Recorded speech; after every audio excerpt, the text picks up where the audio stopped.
Bonsoir à tous.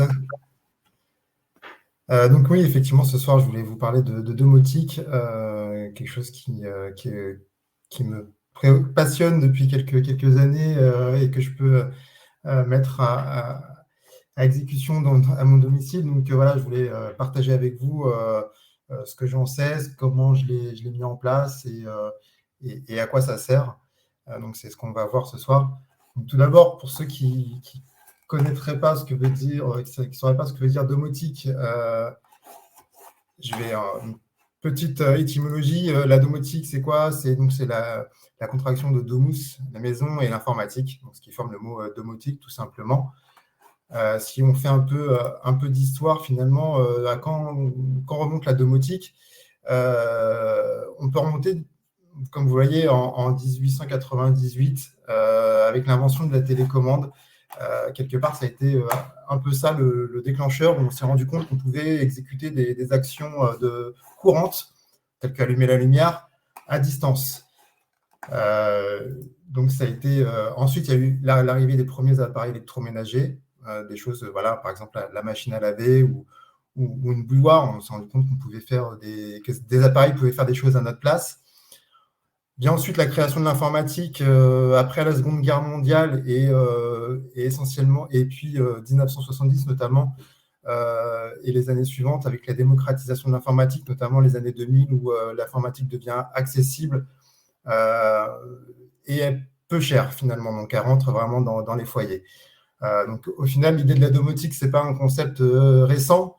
On voit que c'est né il y a plusieurs années. La raison pour laquelle elle a du mal à trouver son public encore aujourd'hui, c'est dû au fait que la domotique est vue comme quelque chose qui apporte enfin, qui est un bien exclusivement de confort, voire même de luxe, voilà, que tout le monde évidemment ne peut pas encore se permettre par moyen ou par connaissance.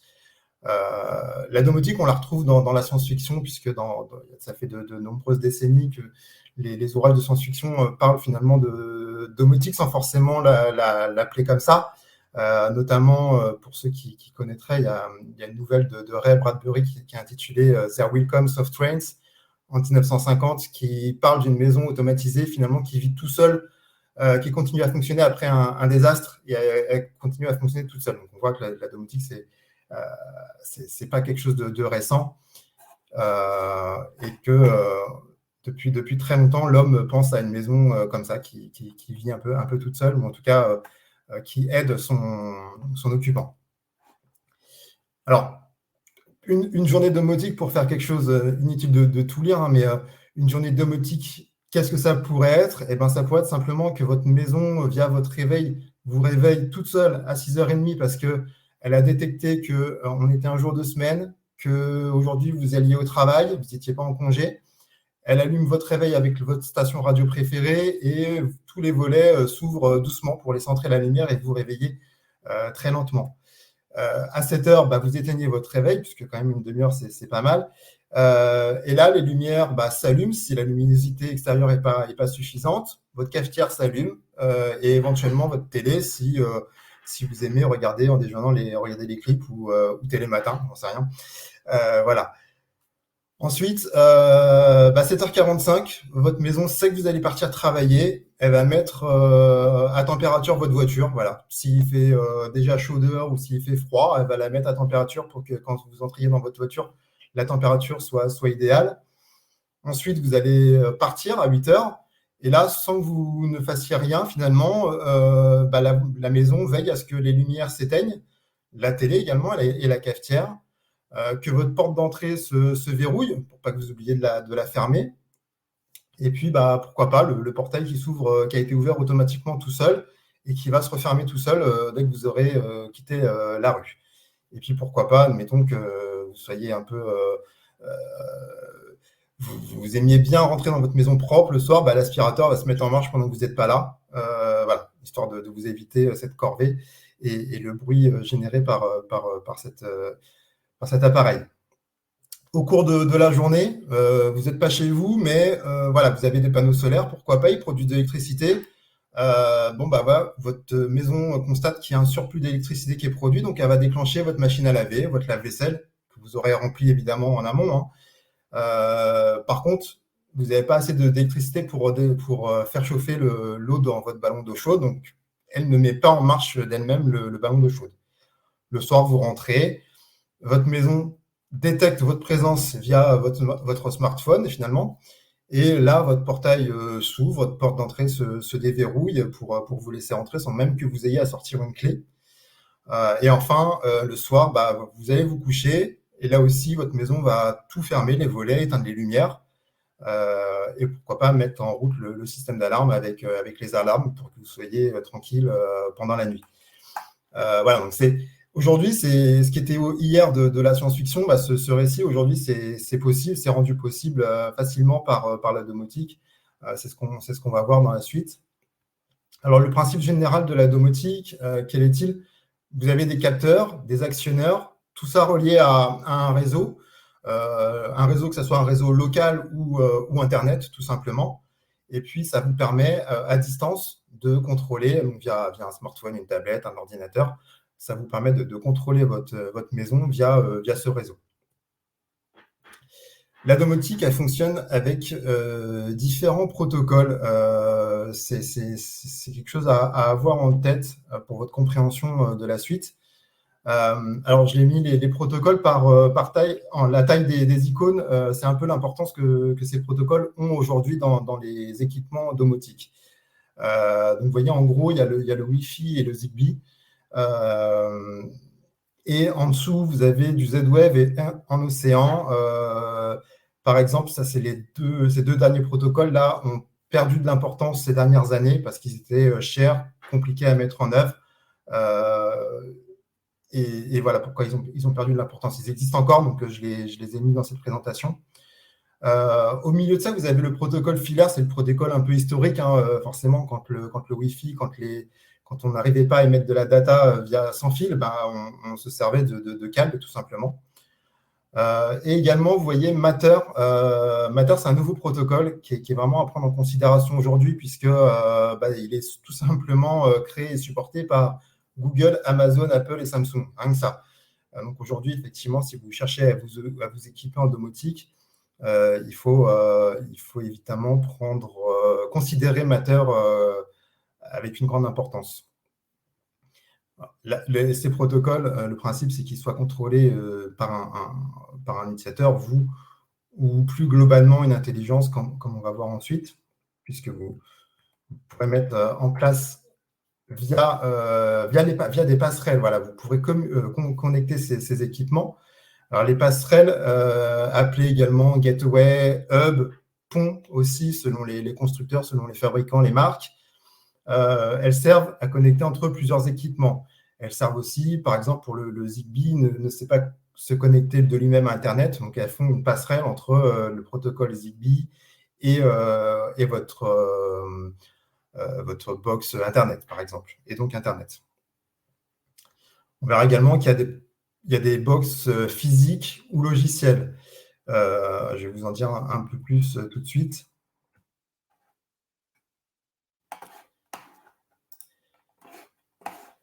Donc, voilà, comme je vous disais, la box domotique va vous permettre de connecter, par exemple, je crois que j'ai manqué un slide, excusez-moi. Oui, voilà. Alors, tout d'abord, il y a ce que j'ai appelé les passerelles propriétaires, hein, c'est ce que vendent, par exemple, Ikea, Lidl, Philips avec sa gamme New, et Xiaomi, pour ne citer que.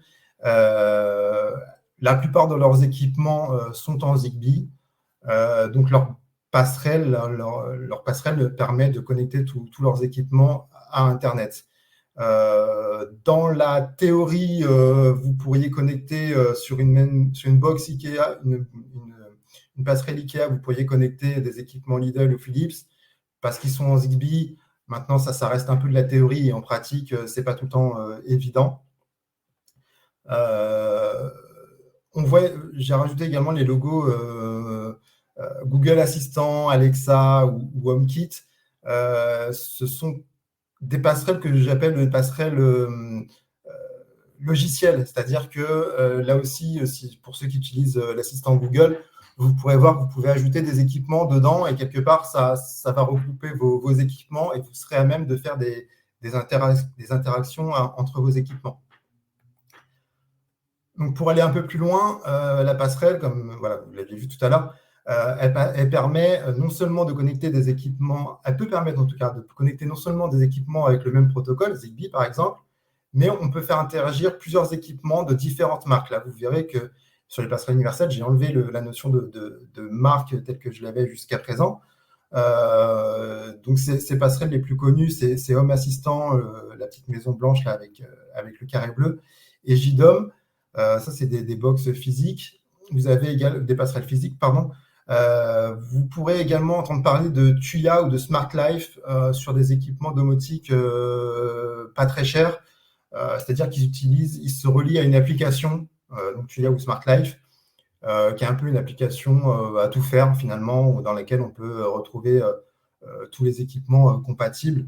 Et ce qui est intéressant, c'est qu'on peut faire des scénarios entre équipements, peu importe où on l'a acheté, que ce soit en magasin ou que ce soit sur AliExpress, Amazon, etc. Voilà. Chose que j'ai oublié de préciser aussi sur les protocoles. Merci Frédéric pour le lien Home Assistant, c'est parfait. Dans les protocoles, il y a le Wi-Fi aussi. Beaucoup d'équipements fonctionnent directement en Wi-Fi. Donc, vous n'avez pas besoin de passerelle physique pour les faire fonctionner, pour les connecter. Il y a un appairage qui se fait. Vous renseignez votre mot de passe, votre réseau Wi-Fi, votre mot de passe. L'équipement se connecte et automatiquement, il est disponible, alors par exemple dans l'application Tuya ou directement dans l'application propriétaire de l'équipement. Alors, en pratique, comment ça se passe? Par exemple, pour l'éclairage, ici, j'ai pris le cas pratique du pont U, Philips U. Donc, vous avez cette passerelle au milieu, là, au centre, que Philips désigne comme un pont. Et autour, vous allez pouvoir mettre alors des lumières, que ça soit, peu importe le format de la lumière, que ça soit un bandeau LED, que ça soit une ampoule spot ou une ampoule un peu plus classique. Et vous allez pouvoir également relier des actionneurs comme les boutons ou comme un détecteur de présence. Et donc, les équipements sont reliés au pont et le pont est connecté à Internet. Et de cette façon-là, vous arrivez à piloter vos éclairages avec les boutons, avec la présence ou avec votre smartphone. Et en équivalence, vous avez la même chose qui existe chez Lidl, chez Ikea, chez Xiaomi. Vous pourrez trouver donc pour des équipements similaires, pas forcément au même prix que chez Philips d'ailleurs, mais vous aurez l'équivalence. Pour la gestion du chauffage, par exemple, là j'ai pris l'exemple du thermostat Nest. Il vous permet de piloter que ce soit une chaudière à gaz ou un radiateur électrique. Et là aussi, vos chauffages sont connectés au thermostat et le thermostat est connecté à Internet. Et de cette façon, vous pouvez à distance contrôler le chauffage. Vous êtes en vacances, vous revenez, quelques heures avant votre arrivée, vous remontez la température pour que vous puissiez rentrer chez vous avec une température confortable. Également, il y a des équipements qui ne sont pas forcément, parce qu'on est déjà équipé, on a une lampe par exemple ou une bouilloire, je ne sais que sais-je, qui n'est pas faite pour être connectée. Et bien là, il existe d'autres appareils, des modules qui se mettent, que ce soit une prise connectée, on entendra beaucoup ce terme-là. Vous avez également des modules qui se branchent sur les fils, alors il faut bidouiller un petit peu, ou derrière les interrupteurs dans les murs, ou derrière les interrupteurs ou derrière les prises dans les murs. Donc, il y a des appareils, des modules comme ça qui existent pour domotiser quelque chose qui n'était pas forcément prévu pour à la base. Donc, tout simplement, ça va faire à distance, ça va faire du on-off sur votre appareil. C'est pratique pour, au lieu de laisser votre télé en veille, par exemple, vous mettez une prise connectée, vous intercalez la prise connectée entre la prise murale et votre télé, et puis voilà, vous pouvez à distance allumer la télé sans qu'elle reste en veille toute la journée. Il y a également des équipements qui, bah là, j'ai pris deux cas, c'est SwitchBot, en fait, qui fabrique ce genre de modules. C'est des modules qui interagissent physiquement avec des éléments. Donc, par exemple, un SwitchBot, c'est un petit robot avec un petit levier qui va directement appuyer sur un bouton. Euh, Vous avez également le module pour les rideaux. C'est un module qui se positionne sur vos tringles à rideaux et qui va les ouvrir et les fermer automatiquement. Pourtant, votre rideau, bah, il n'est même pas connecté à l'électricité, encore moins à Internet. Et ben, ce type de module vous permet euh, d'automatiser, d'actionner des choses qui sont totalement manuelles à la base. Donc, voilà pour faire le tour de ce qui peut exister en appareil et vous donner un aperçu de ce qu'on peut faire aujourd'hui en prix séparés, enfin avec les appareils domotiques. Maintenant, concrètement, tous ces appareils, je vous ai montré un peu comment ils fonctionnaient séparément. Bah, vous allez être en mesure via des box, des passerelles universelles telles que JDOM par exemple, vous allez être en mesure de centraliser la gestion de ces équipements.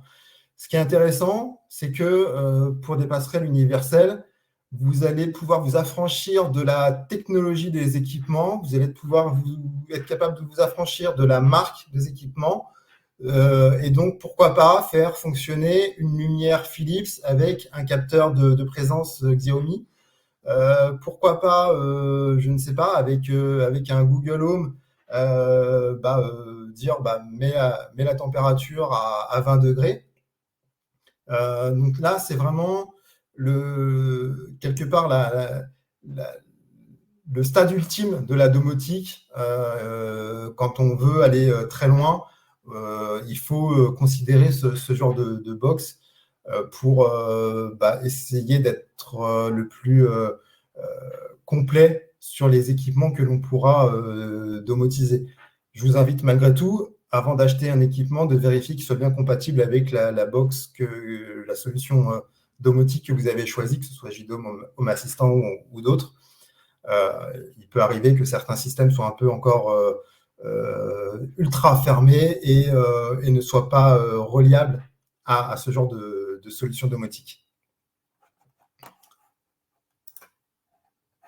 Alors, l'objectif de tout ça, vous allez me demander, il y en a un qui peut être assez clair, c'est le confort. Je prenais tout à l'heure le cas de, voilà, vous êtes en vacances à l'extérieur de votre domicile, vous allez revenir, vous allumez le chauffage à distance. Évidemment, ça vous évite de revenir dans une maison, je ne sais pas si vous êtes parti au ski, ça vous évite de revenir dans une maison à 10 degrés. Là, vous aurez pu actionner le chauffage à distance et faire en sorte que quand vous arrivez, votre maison soit à 19, 20 degrés, voire plus pour les plus frileux. Euh, et donc là, c'est le confort. Ensuite, il y a le gain de temps. Ça vous évite de faire le tour de la maison pour éteindre toutes les lumières, pourquoi pas. Là aussi, c'est les économies ou l'écologie, puisque ça va vous éviter de laisser un chauffage allumé alors que vous n'êtes pas là, ça va vous éviter de laisser des lumières allumées. La télé aussi, voilà, tous les équipements électriques, vous allez pouvoir les éteindre de façon automatique dès que vous partez de chez vous. Voilà, donc effectivement, les économies et l'écologie, ça va un peu dans le même sens dans ce cadre-là. Ça va vous permettre également de la sécurité, puisque, pourquoi pas, comme je vous disais tout à l'heure, mettre en marche l'alarme quand vous partez de chez vous ou quand c'est le soir que vous êtes couché. J'ai oublié de citer justement dans les équipements possibles des caméras. Les caméras peuvent se connecter à votre système domotique, peuvent servir de capteur pour détecter une présence. Certaines caméras sont même capables de vous reconnaître. Ça, c'est un peu la fonction ultime des caméras, vous reconnaître, savoir faire la distinction entre un être humain et un animal. Ça évite de déclencher une alarme pour un chat qui passe dans le jardin. Voilà, jusqu'où ça peut aller. Alors que ça soit la sécurité des biens, votre maison, vos biens intérieurs, ou des personnes. Il y a également la possibilité d'avoir des détecteurs de feu, des détecteurs pourquoi pas d'inondations connectées qui vous alertent automatiquement dès qu'un problème survient à ce niveau-là. Je prends une question en cours de route là, dans le chat de Ronan. Alors, les solutions domotiques, elles ne nécessitent pas forcément d'avoir une connexion, une box Internet qui tourne constamment. Maintenant, c'est quand même le mieux. C'est-à-dire que votre système soit connecté à Internet. Ne serait-ce que si vous voulez être prévenu à distance quand vous êtes en dehors de chez vous, c'est quand même le mieux. Maintenant, il y a pas mal de solutions qui permettent d'avoir un fonctionnement très local qui se passe de la connexion Internet. Mais évidemment, vous perdez des fonctionnalités.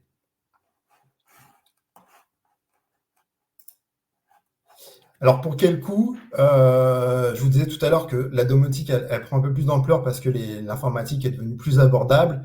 On a réussi à miniaturiser les équipements, on a réussi à abaisser le coût fortement. Malgré tout, il existe toujours un coût.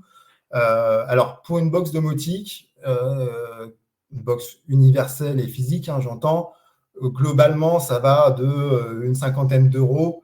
Ça peut aller jusqu'à 250 euros selon les options que vous choisissez, selon la marque que vous choisissez. Alors, quand je dis une cinquantaine d'euros, il y a aussi des JDOM ou Home Assistant, ça fonctionne en DIY. C'est-à-dire que vous pouvez installer vous-même le logiciel Home Assistant ou JDOM sur un ordinateur ou sur un Raspberry pour ceux à qui ça parle. Raspberry étant un tout petit ordinateur qui coûte justement une cinquantaine d'euros. Donc voilà, comment vous pouvez partir, comment vous pouvez débuter. Ensuite, il faut rajouter évidemment le prix de tous les modules que l'on a vus, que ce soit les ampoules, que ce soit les modules, les prises connectées ou que sais-je, et même les caméras. Donc, tous ces modules coûtent à minima une dizaine d'euros. Après, ça peut être à 20, 30. Les ampoules connectées, c'est pareil, c'est de 10 à 30 euros globalement, selon que vous preniez du Xiaomi chinois ou du Philips, couleur notamment. Et ensuite, les enceintes connectées, c'est selon la taille de l'enceinte et sa puissance. Donc, globalement, de 30 à 100 euros, vous trouvez des enceintes connectées.